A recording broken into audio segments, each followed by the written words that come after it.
So hello guys, welcome back to my channel. और आज का वीडियो काफ़ी इंपॉर्टेंट होने वाला है क्योंकि आज हम बात करने वाले हैं एग्ज़ाम में पूछे जाने वाले ऐसे इंपॉर्टेंट जीके जो कि हर गवर्नमेंट एग्ज़ाम में पूछे जाते हैं। तो यहाँ सभी क्वेश्चन इंपॉर्टेंट होने वाले हैं, सभी क्वेश्चन के आंसर अच्छी तरह से याद में रख लेना है। सो शुरुआत करते हैं आज के हमारे जीके स्टडी की। तो सबसे पहला प्रश्न है, विश्व जल दिवस कब मनाया जाता है? सो इसका सही जवाब है ऑप्शन नंबर डी, 22 मार्च को। हम हर साल 22 मार्च को जल दिवस मनाते हैं, विश्व जल दिवस मनाते हैं। अगला सवाल है, नोबेल पुरस्कार प्राप्त करने वाला प्रथम भारतीय कौन था? सो इसका सही जवाब है option number D, Rabindranath Tagore. अगला सवाल, माउंट एवरेस्ट पर चढ़ने वाली पहली भारतीय महिला कौन थी? सो इसका सही जवाब है ऑप्शन नंबर सी, बछेंद्री पाल। अगला सवाल है, अंतर्राष्ट्रीय महिला दिवस किस दिन मनाया जाता है? सो इसका सही जवाब है ऑप्शन नंबर ए, 8 मार्च। हम हर साल 8 मार्च को अंतर्राष्ट्रीय महिला दिवस मनाते हैं। अगला सवाल है, भारतीय जीवन बीमा निगम का मुख्यालय कहाँ पर है? सो इसका सही जवाब है ऑप्शन नंबर सी, मुंबई में। अगला सवाल है, काजीरंगा राष्ट्रीय पार्क कहाँ है? सो इसका सही जवाब है ऑप्शन नंबर सी, असम में। काजीरंगा राष्ट्रीय पार्क असम राज्य में स्थित है। अगला सवाल, देश का लौह पुरुष किसे कहा जाता है? तो इसका सही जवाब है option number A, Sardar Patel, यानी सरदार वल्लभ भाई पटेल को देश का लौह पुरुष कहा जाता है। अगला सवाल है, नालंदा विश्वविद्यालय का संस्थापक कौन था? सो इसका सही जवाब है option number B, Kumaragupta. Kumaragupta Nalanda विश्वविद्यालय का संस्थापक था। अगला सवाल है, महान सम्राट अशोक किस वंश के थे? सो इसका सही जवाब है ऑप्शन नंबर बी, मौर्य वंश के। महान सम्राट अशोक मौर्य वंश के थे। अगला सवाल, भारतीय रिजर्व बैंक का मुख्यालय कहाँ है? सो इसका सही जवाब है ऑप्शन नंबर सी, मुंबई में। अगला सवाल, रिहंद बांध किस राज्य में है? सो इसका सही जवाब है option number B, Uttar Pradesh में। अगला सवाल, चोल शासकों की भाषा क्या थी? सो इसका सही जवाब है ऑप्शन नंबर ए, तमिल भाषा। अगला सवाल, निम्नलिखित में से कौन कविराज के नाम से विख्यात था? सो सही जवाब है ऑप्शन नंबर डी, भोज परमार। अगला सवाल, हुमायूंनामा की रचना किसने की थी? तो सही जवाब है ऑप्शन नंबर ए, गुलबदन बेगम ने। अगला सवाल, भारत में प्रथम आक्रमणकारी कौन था? सो वो था ऑप्शन नंबर बी, मोहम्मद बिन कासिम। अगला सवाल, औरंगजेब का मकबरा कहाँ पर है? सो सही जवाब है ऑप्शन नंबर सी, औरंगाबाद। अगला सवाल, प्रसिद्ध चेतक घोड़ा किससे संबंधित है? सो सही जवाब है option number C, Maharana Pratap से। अगला सवाल, पाल वंश का संस्थापक कौन था? सो सही जवाब है ऑप्शन नंबर बी, गोपाल। पाल वंश का संस्थापक था। अगला सवाल, किस सिख गुरु ने फारसी में जफरनामा लिखा था? सो सही जवाब है ऑप्शन नंबर बी, गुरु गोविंद सिंह जी ने। अगला सवाल, जगन्नाथ मंदिर किस राज्य में है? सो इसका सही जवाब है ऑप्शन नंबर ए, उड़ीसा राज्य में। अगला सवाल, महाराणा रंजीत सिंह के उत्तराधिकारी कौन थे? तो सही जवाब है ऑप्शन नंबर डी, खड़क सिंह। अगला सवाल, किस राज्य के शासक नवाब वजीर कहलाते थे? सो इसका सही जवाब है ऑप्शन नंबर बी, अवध के नवाब। अगला सवाल, पीतल में कौन सी धातुएं होती है? सो इसका सही जवाब है ऑप्शन नंबर सी, तांबा एवं जस्ता मिलाकर पीतल बनता है। अगला सवाल है, शिवाजी का राज्याभिषेक कहाँ हुआ था? सो इसका सही जवाब है ऑप्शन नंबर ए, रायगढ़ किले में हुआ था शिवाजी महाराज का राज्याभिषेक। अगला सवाल, निम्नलिखित में से कौन अंतिम मुगल सम्राट थे? सो इसका सही जवाब है option number A, Bahadur Shah द्वितीय। अगला सवाल, मुगल काल की राजभाषा कौन सी थी? सो राइट जवाब है ऑप्शन नंबर सी, फारसी भाषा थी मुगल काल की राजभाषा। अगला सवाल, राज्यसभा का सभापति कौन होता है? सो इसका सही जवाब है ऑप्शन नंबर बी, उपराष्ट्रपति। अगला सवाल, सैनिक संगठन खालसा दल की स्थापना किसने की? सो इसका सही जवाब है option number A, Kapoor Singh ने। अगला सवाल है, हुमायूंनामा किसने लिखा था? सो इसका सही जवाब है ऑप्शन नंबर सी, गुलबदन बेगम ने। हुमायूंनामा गुलबदन बेगम ने लिखा था। अगला सवाल है, वाराणसी शहर किस नदी के किनारे स्थित है? तो इसका सही जवाब है ऑप्शन नंबर बी, गंगा नदी के किनारे स्थित है वाराणसी शहर। अगला सवाल, सम्राट अशोक किसके उत्तराधिकारी थे? सो इसका सही जवाब है ऑप्शन नंबर ए, बिंदुसार के। अगला सवाल, महात्मा गांधी जी को अधनंगा फ़कीर किसने कहा था? सो सही जवाब है ऑप्शन नंबर सी, चर्चिल ने। अगला सवाल है, चार मीनार कहाँ स्थित है? सो सही जवाब हो जाएगा इसका ऑप्शन नंबर बी, हैदराबाद में। अगला सवाल, महात्मा गांधी का जन्म कब हुआ था? तो इसका सही जवाब है ऑप्शन नंबर बी, सन 1869 में। महात्मा गांधी का जन्म हुआ था सन 1869 में। अगला सवाल, अजंता की गुफाएं कहाँ स्थित है? तो इसका सही जवाब है ऑप्शन नंबर सी, महाराष्ट्र राज्य में। अगला सवाल, फतेहपुर सीकरी किस राज्य में स्थित है? तो इसका सही जवाब है ऑप्शन नंबर सी, उत्तर प्रदेश में। अगला सवाल, गौतम बुद्ध का वास्तविक नाम क्या था? सो इसका सही जवाब है ऑप्शन नंबर बी, सिद्धार्थ। अगला सवाल, बुद्ध किस वंश से संबंधित थे? सो इसका सही जवाब है ऑप्शन नंबर ए, शाक्य धर्म से संबंधित, शाक्य वंश से संबंधित थे गौतम बुद्ध। अगला सवाल, अंतर्राष्ट्रीय मजदूर दिवस कब मनाया जाता है? सो इसका सही जवाब है ऑप्शन नंबर डी, 1 मई को हम हर साल अंतर्राष्ट्रीय मजदूर दिवस मनाते हैं। अगला सवाल, निम्न में से कौन संत महाराष्ट्र के थे? सो इसका सही जवाब है ऑप्शन नंबर बी, संत तुकाराम। अगला सवाल, किसने कहा था दिल्ली अभी दूर है?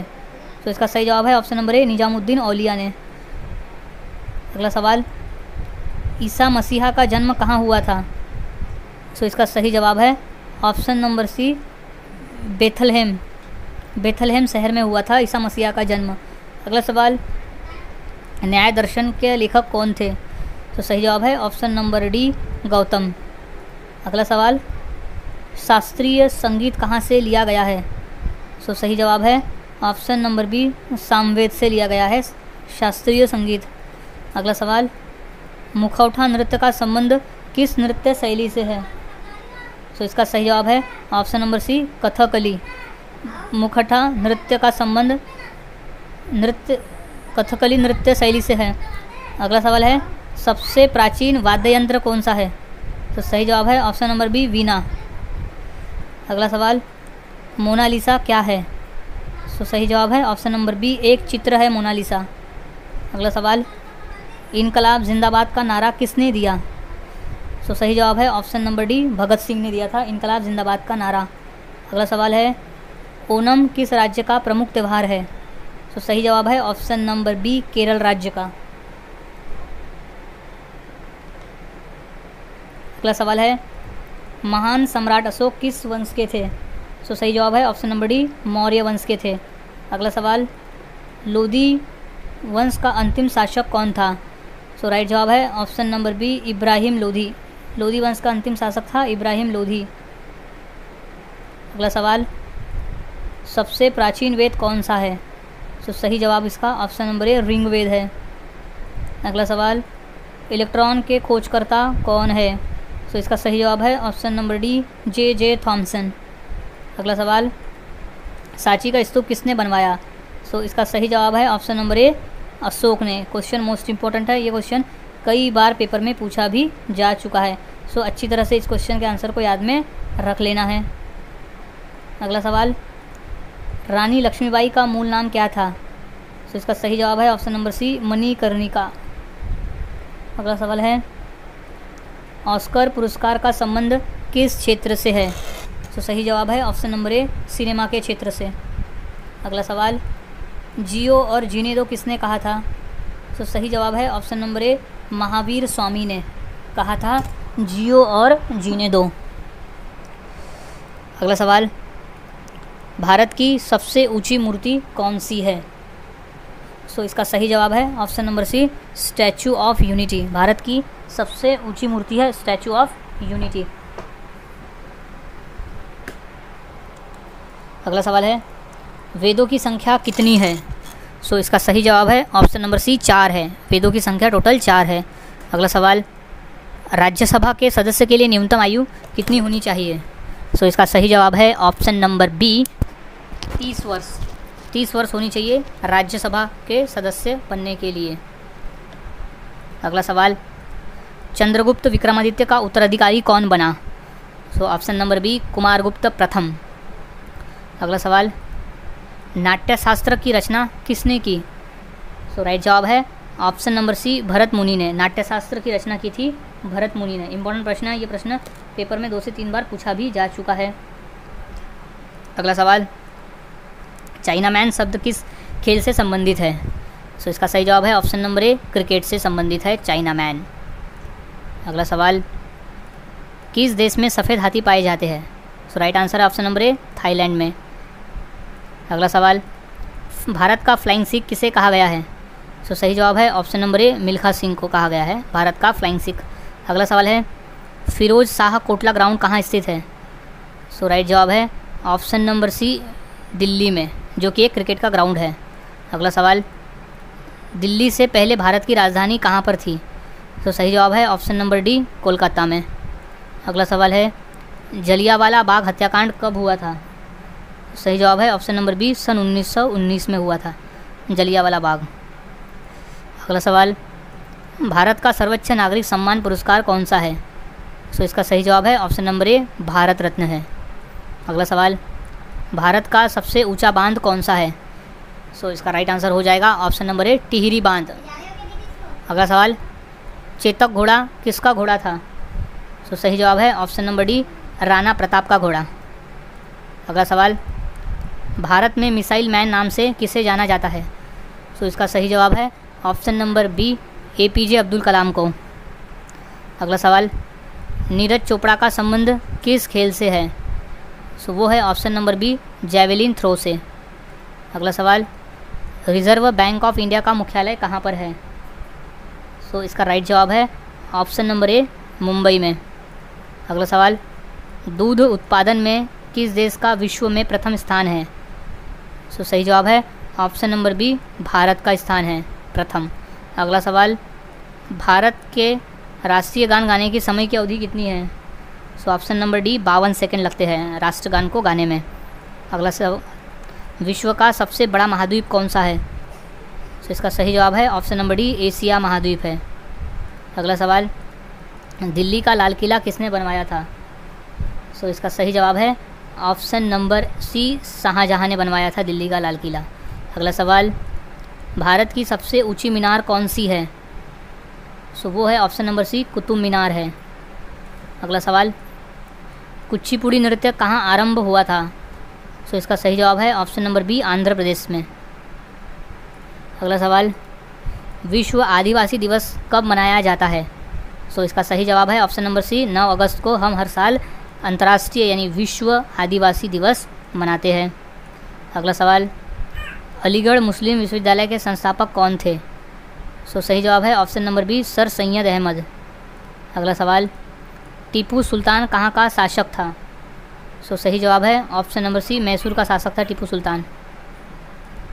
अगला सवाल, चरक किसके राज चिकित्सक थे? तो सही जवाब है ऑप्शन नंबर डी कनिष्क के। अगला सवाल, महावीर की माता कौन थी? तो सही जवाब है ऑप्शन नंबर बी त्रिशला। अगला सवाल, गुप्त शासकों की सरकारी भाषा क्या थी? सो इसका सही जवाब है ऑप्शन नंबर बी संस्कृत भाषा। अगला सवाल है, गौतम बुद्ध ने अपना प्रथम उपदेश कहाँ दिया था? सो इसका सही जवाब है ऑप्शन नंबर डी सारनाथ में। अगला सवाल, जातक किसका ग्रंथ है? सो सही जवाब है ऑप्शन नंबर सी बौद्ध का ग्रंथ है जातक। अगला सवाल, सांची का स्तूप किसने बनवाया? सो इसका सही जवाब है ऑप्शन नंबर सी अशोक सम्राट ने बनाया था सांची का स्तूप। अगला सवाल, भारतीय पर्यटन दिवस हर वर्ष कब मनाया जाता है? सो इसका सही जवाब है ऑप्शन नंबर ए 25 जनवरी को हम हर साल भारतीय पर्यटन दिवस मनाते हैं। अगला सवाल है, सबसे लंबी तटीय रेखा वाला राज्य कौन सा है? सो इसका सही जवाब है ऑप्शन नंबर सी गुजरात राज्य है जो सबसे लंबी तटीय रेखा वाला राज्य है। अगला सवाल, मुग़ल काल की राजभाषा कौन सी थी? सो सही जवाब है ऑप्शन नंबर बी फारसी भाषा थी। अगला सवाल, नवरोज त्यौहार किससे संबंधित है? सो इसका सही जवाब है ऑप्शन नंबर सी, पारसी धर्म से संबंधित है नवरोज। अगला सवाल, बिहू किसका मुख्य पर्व है? सो इसका सही जवाब है ऑप्शन नंबर ए, असम राज्य का प्रमुख पर्व है बिहू। अगला सवाल, ईसा मसीह को सूली पर किस दिन चढ़ाया गया था? तो सही जवाब है option number D, good Friday के दिन। अगला सवाल, राष्ट्रीय स्वयंसेवक संघ का संस्थापक कौन है? सो इसका सही जवाब है option number D, Keshav Baliram हेगड़ेवार। अगला सवाल है, भारत का राष्ट्रीय गान किसने लिखा है? सो इसका सही जवाब है option number B, Rabindranath Tagore ने भारत का राष्ट्रीय गान लिखा है। अगला सवाल, छठ पर्व में किस देवता की पूजा होती है? सो सही जवाब है ऑप्शन नंबर सी, सूर्य की। अगला सवाल, दक्षिण भारत की नदियों में सबसे लंबी नदी कौन सी है? सो वो है ऑप्शन नंबर ए, गोदावरी नदी। गोदावरी नदी दक्षिण भारत की सबसे लंबी नदी है। इसे दक्षिण गंगा नाम से भी जाना जाता है और व्रत गंगा भी कहा जाता है। ये क्वेश्चन भी कई बार पूछा गया है। अगला सवाल है, बिहार का मुख्य त्यौहार कौन सा? यानी दिए गए ऑप्शंस में से बिहार का मुख्य त्यौहार कौन सा है? सो सही जवाब है ऑप्शन नंबर बी, छठ पूजा। अगला सवाल, राष्ट्रीय स्वयंसेवक संघ का मुख्यालय कहाँ है? सो इसका सही जवाब है ऑप्शन नंबर ए, नागपुर में। राष्ट्रीय स्वयंसेवक संघ का मुख्यालय है नागपुर में। अगला सवाल, सुंदरवन का डेल्टा कौन सी नदी बनाती है? सो इसका सही जवाब है option number D, Ganga Brahmaputra. Sundarban का डेल्टा गंगा और ब्रह्मपुत्र मिलकर बनाती है। अगला सवाल है, भारतीय नेपोलियन की उपाधि किसे दी गई है? तो सही जवाब है ऑप्शन नंबर बी, समुद्रगुप्त। अगला सवाल, भारत के साथ किस देश की अंतर्राष्ट्रीय सीमा नहीं है? यानी ऑप्शन में दिए गए देश में से कौन सा देश है जिसकी भारत के साथ अंतर्राष्ट्रीय सीमा नहीं है? सो इसका सही जवाब हो जाएगा ऑप्शन नंबर ए, श्रीलंका के साथ में। अगला सवाल, लिंगराज मंदिर किस प्रदेश में है? सो सही जवाब है ऑप्शन नंबर डी, उड़ीसा राज्य में स्थित है। अगला सवाल, निम्नलिखित में कौन सी जगह आरबीआई की नोट छपाई की जाती है? सो इसका सही जवाब है ऑप्शन नंबर डी, नासिक में। अगला सवाल, भारत की सर्वाधिक सीमा किस देश के साथ लगती है? सो सही जवाब है ऑप्शन नंबर बी, बांग्लादेश के साथ। अगला सवाल है, भारत में बनी पहली रंगीन फिल्म कौन सी थी? सो सही जवाब है ऑप्शन नंबर डी, किसान कन्या। अगला सवाल, प्रतिवर्ष हाथी महोत्सव कहाँ मनाया जाता है? सो इसका सही जवाब है ऑप्शन नंबर बी, जयपुर में मनाया जाता है। अगला सवाल, भारत डायनामाइट लिमिटेड केंद्र कहाँ स्थित है? सो इसका सही जवाब है ऑप्शन नंबर ए, हैदराबाद में। भारत डायनामाइट लिमिटेड केंद्र स्थित है हैदराबाद में। अगला सवाल, गिरनार पहाड़िया कहाँ स्थित है? सो इसका सही जवाब है ऑप्शन नंबर ए, गुजरात में स्थित है गिरनार पहाड़िया। अगला सवाल, भारत में स्वर्ण मुद्राएं किसने चलाई? सो सही जवाब है ऑप्शन नंबर सी, यूनानी ने। अगला सवाल, स्वामी विवेकानंद का वास्तविक नाम क्या था? तो सही जवाब है option number B, Narendranath Datta. अगला सवाल, सबरीमाला किस प्रदेश में है? तो सही जवाब है ऑप्शन नंबर ए, केरल में है। अगला सवाल, मध्य प्रदेश में कुंभ मेला कहाँ लगता है? तो इसका सही जवाब है ऑप्शन नंबर सी, उज्जैन में कुंभ मेला लगता है। अगला सवाल, सिख गुरु अर्जुन देव किसके शासनकाल में थे? तो सही जवाब है ऑप्शन नंबर बी, जहांगीर के शासनकाल में थे गुरु अर्जुन देव। अगला सवाल, बुलंद दरवाज़ा का निर्माण किसने करवाया था? तो सही जवाब है ऑप्शन नंबर ए, अकबर ने। बुलंद दरवाज़ा का निर्माण अकबर ने करवाया था। अगला सवाल है, जलियांवाला बाग कहाँ स्थित है? तो इसका सही जवाब है ऑप्शन नंबर डी, अमृतसर में स्थित है। अगला सवाल, महावीर का प्रथम अनुयायी कौन था? तो सही जवाब है ऑप्शन नंबर सी, जमाली था। अगला सवाल, बुद्ध किस वंश से संबंधित थे? सो वो थे ऑप्शन नंबर ए, शाक्य वंश से संबंधित बुद्ध।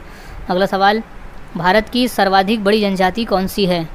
सो उस जनजाति का नाम है ऑप्शन नंबर बी, भील जनजाति। अगला सवाल, पोंगल किस राज्य का प्रमुख त्यौहार है? सो राइट जवाब है ऑप्शन नंबर डी, तमिलनाडु का प्रमुख त्यौहार है पोंगल। सो गाइस, आज के इस वीडियो में हमने ऐसे इंपॉर्टेंट क्वेश्चन देखे जो कि पेपर में पूछे जाते हैं। तो सभी क्वेश्चंस के आंसर यहाँ अच्छी तरह से याद में रख लेना है ताकि अगर ये क्वेश्चन पेपर में पूछे जाते हैं तो उनका सही जवाब दे सको। सो मिलता हूँ ऐसे ही और नए जीके के साथ अगले वीडियो में। तब तक के लिए चैनल के साथ बने रहें, वीडियोस को देखते रहे और इसी तरह से जीके की प्रैक्टिस करते रहे।